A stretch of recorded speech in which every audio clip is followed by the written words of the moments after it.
Is your Buick Encore key fob not working? The most common culprit is a dead battery.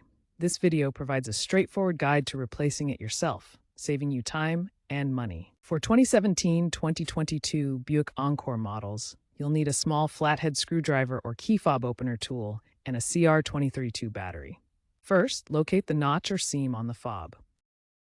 Carefully insert the tool to pry the case open, releasing the internal clips. Avoid excessive force to prevent damage. Remove the old battery, noting the positive plus side. Insert the new CR232 battery with the positive side facing up. Snap the case back together until it's securely closed. Test the fob by pressing the buttons near your vehicle. If it works, you're all set.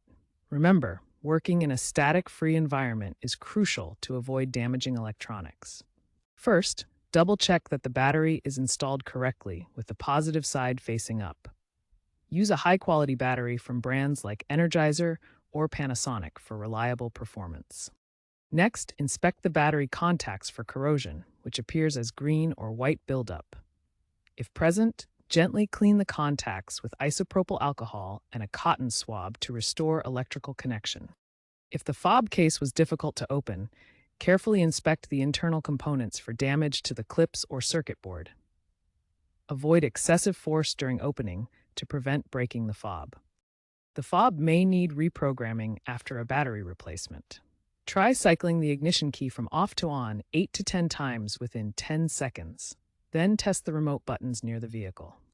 If the remote still doesn't work, it could indicate a faulty circuit board.